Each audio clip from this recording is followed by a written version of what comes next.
गावबुरा खन्थानि जानानै आं दिनै बुंनांगौ बाध्य जादों।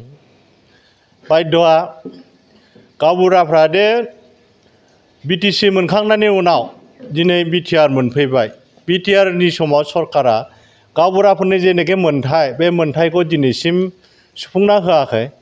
जोङो होआखै नङा होदों, थाङाखै नङा थांदों। जोंनि गावबुरानि डिपार्टमेन्ट अएसए जोङो श्रीजुत रन्जित बसुमतारी EM सारनाव जोङो थाङाखैना थांदों, खनबा थांबाय, लोगो हमहैबाय, रायलायबाय। बिनि सायाव दिनैसिम बिथाङा जोंनिसिम येस आरो नो बिनि खुनु माबानो गैया, एन्सारानो गैया। दा बेवहाय जोंहा मोनसे खुद्रिसार जानानै जोङो थांनाय 16 एप्रिल दानाव जोङो धरना कार्यसुचि लादोंमोन। बे धरना कार्यसुचि लानायनि उनाव जोङो आरो गिबि पुनराय जोङो मेम'रेन्डाम डिसिनि आखाइजों होदों आरो प्रमद बिथांनिसिमबो जोङो करियार जगै खुनथाम फाथायहरदों। मोनफ्रोमबो डिपार्टमेन्टआवनो जोङो फाथायहरजोबदोंमोन। खिन्थु दिनै जोंनि सोमोन्दै बा गावबुराफोरनि सोमोन्दै दिनैसिम खुनु सावरायनाय जाया।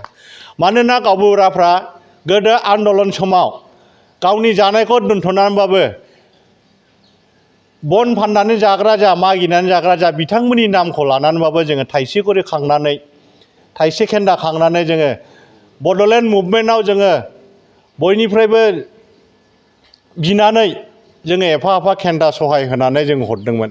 नाथाय आसा होदोंमोन दे सिगाङाव गावबुराफोरनो माबा मोनसे होनांगौ होननानै। खिन्थु दिनैसिम सरकार मोननै मोनथाम थांब्लाबो, हान्जा मोननै मोनथाम थांब्लाबो दिनै सुफुंसारनाय होनाय जायाखै। दिनै बेखौनो दिनै 75तम 15 आगस्ट दिनाव जोङो फिरफिला बिरहोनायजों लोगोसे जोंनाव गोसोआव दाहा लानानै जोङो दान्दिसे बेखौनो सावरायनाय जादोंमोन दे। सावरायनायाव जोङो मोनाब्ला, जोंखौ जुदि सनमानखौ होआबा जोंहा गावबुरा जानानै मा दङ फालाय? जेबो ओंथि गैया। दिनै बर' समाज जा, गुबुन समाज जा, माबा मोनसे गामियाव जुदि गामि बेंनांगौब्ला गावबुरा नङाबा जाया। दिनै गावबुराफ्रासो गामिखौ बेङो। गामियाव मा जादों जायाखै बेखौ मोजां गाज्रिखौ नायबिजिरनानै सुस्रांनानै होयो। दिनै बर'फोरनो, बिसेसकै बर'फ्रा बाद बिबादखौ जुदि लायोब्ला बिसेसकै गावबुरायानो गाहाय निथि जानानै दिनै फालिबोदों। आरो लोगोसे दिनै थानाखौनो होन बा सार्केल अफिस बा डिसिखौनो होन, बिथांमोननो दिनैसिम जन्म मृत्यु बिभाजों लोगोसे समाजनि खामानि मावनायाव गावबुराफोरखौ दिनैसिम नारसोमगासिनो दङ। मानो होनबा दिनै गथ'फोर गोमागासिनो दङ चाइल्ड प्रटेक्शननि थाखाय।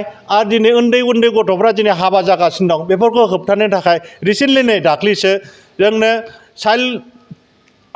चाइल्ड कर्प'रेसन अफ इन्डियानि थ्रुनिफ्राय जोंनाव मोनसे लाइजाम हरदों। बे लाइजामखौ जोङो साफ्रोमबो गावबुरायानो बेवहाय मेम्बारशिप जानानै थानानै बे समाजखौ, बे चाइल्ड प्रटेक्शन संस्थाखौ दिनै सालायलांनांगौ आरो मेम्बारशिप जानानै थानांगौ। बेखौ लानानै वार्कशप जानानै थांखांबाय। आरो नै सेप्तेम्बर दानाव 16 थारिखआव आरो रिपिट बेखौनो वार्कशप जाबोगासिनो दङ। सरकारा जोंनि बेबस्थाखौ दिनै जुदि इनकिन्सित जुदि जेबो होनाब्ला फैगौ जोङो 26 आगस्टनि सिगां जोङो धरना कार्यसुचि लागोन होननानै आङो दिनै नोंसिनि बे मिडियानि थ्रुयै बुंफ्रुनाय जाबाय।